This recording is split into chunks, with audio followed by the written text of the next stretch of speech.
Three new residential districts have been unveiled in the URA's Draft Master Plan 2013. The plan charts Singapore's development in the medium term, and this is reviewed every 5 years. So here's a look at some of the key housing plans in store. Looking at the whole of Singapore, the URA has safeguarded enough land for 500,000 housing units, a large proportion of which will go to public housing. As mentioned earlier, Marina South, Kampong Bugis and a new Holland Village extension will comprise 3 new residential precincts, which could yield 14,500 new homes. Marina South and Kampong Bugis are solely for private housing. Altogether, that's about 13,000 homes, and the Holland Village extension will likely be a mix of public and private homes, about 1,500 units. Now here's a closer look at a map of Holland Village, the extension. 3 separate plots have been set aside for a mix of low, mid and high-rise developments. Now, the development of these 3 districts will be spread over the next 10 to 15 years. So for Property Outlook, Ku Swee Yong from Century 21 Singapore, a residential real estate sales organization, is here with me in studio. So Swee Yong, thank you very much for coming in today.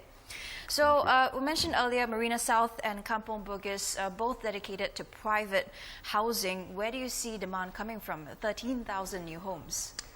It is too early to tell, especially for Marina South. The plans today do not indicate whether we would first be building the amenities and the commercial facilities and then subsequently tendering out land sites for residential use, or would they be concurrently rolled out, or would residents first go in, enjoy the being next to Gardens by the Bay, and then subsequently we put in more retail and commercial facilities. The piece at Kampong Bugis is actually not that new. We already have indications in the previous master plans that the riverfront precinct around Kallang River would be developed. I guess in this master plan, the government is going to stress and probably then release land on the confirmed sales list in order to get developers to bid for land and build up that location. This ties in very well with the opening of our sports hub and the sports and recreational facilities around the stadium. So basically a clearer picture for everyone as to what will happen specifically in these areas. But it's the expectation that the buyers will be looking to invest, not actually live in these areas, and you're looking forward down the road in the next 5 to 10 years. Do you actually see the average Singaporean being able to live in a waterfront home? There are many opportunities to find waterfront homes today. The whole stretch of Punggol is not just Sentosa Cove anymore. We of course originally had Tanjong Ru homes, and now we are adding Kallang River Basin area. So in this location, I would expect maybe a good mix 50-50 foreigners and local Singaporeans, because we are on the fringe of the Kallang HDB estate, and going towards the Lavender side, we already do have some private residential developments there. In Marina South, then depending on what plans come up, I think then the proportion of foreigners there would be higher. Maybe 2/3 to 80% might be foreigners. Foreigners who are expatriates in Singapore, especially working in the financial district, might find that location convenient and within cycling distance of their offices in CBD. So given our population growth, housing supply of course needs to keep pace. So over the next 5 years, it's projected that about 100,000 new private homes will come up. Do you foresee any potential worries about oversupply? Within the next 4 to 5 years, definitely there is a worry about oversupply, because the government is at the same time trying to roll out more infrastructure to make sure that the capacity of the infrastructure can easily and comfortably hold our current 5.4 million people. So in the next few years, I wouldn't foresee a lot of a push towards giving out more employment passes, or it would be as and where necessary. So population growth would be a little bit more muted, maybe coming in less than the projected 100,000 headcount per year. But beyond that, we have to build out Singapore towards the vision in the white paper for 6.9 million people, to build out up to 1.9 million housing units. In that case, the short 5 year of potential oversupply threat might be absorbed past 2017, 2018, when the economy and the capacity for infrastructure has improved. So let's talk about let's talk about public housing now. We've talked about private. Next 5 years, 110,000 public housing units expected to roll out. Should we expect that the housing market will remain tight? It could still remain tight because while we are looking at the headline numbers of what new HDB flats might be contributed to the total supply stock, we actually are not so able to see how many old HDB flats are going to be renewed, especially those that are going to be demolished under the selective en bloc relocation scheme. So under the SIR scheme, even though there may be an additional 110,000 new HDB home keys that will be issued in the next 5 years, it could well be that the net new supply is only 80,000 because we have to tear down 20,000 of our very old HDB flats. But then again, there will be more homes built in established estates. They already mentioned Sembawang, Yishun, Hougang, Chua Chu Kang. So we should expect strong demand for that, especially for younger couples. Yes, but that part is a little bit more easy to manage. The government will be holding the BTO exercises, and if the subscription rate starts to go down, the government would then allow the second timers, the third timers, then to have their choice of picks. And subsequently, if the demand for these applications of new homes really trickle thin, they can stop it and then quicken the pace of the selective en bloc relocation scheme. So on the public housing segment side, I think that the threat of the oversupply is not there. In fact, we are still slightly tight. Okay, so would you consider the overall draft master plan well balanced in terms of housing needs?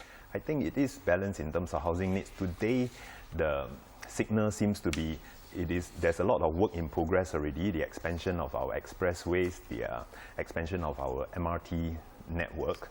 And let's get about making sure that that additional capacity for road transport and other utilities infrastructure are done properly. Then we intensify our land use and we bring in more families into Singapore. So we have got to take a look at the next two master plans to know about that. All right, Swee Yong, hold on a minute. Let's have a look at what's happening to commercial areas, which is related to transport, which you just mentioned. Major commercial clusters will be developed as well, with a greater emphasis on decentralization. So this will bring homes closer to workplaces outside of the city centre. So for a start, the financial district will be expanded. The Marina Bay precinct will add at least 1 million square meters of prime office space to its existing 6.5 million. And away from the central area, the development of the North Coast Innovation Corridor is anchored by the Woodlands Regional Centre. It will have land set aside for SMEs and will also house the first business park cluster in the north. Now, new industrial clusters outside the city centre also planned.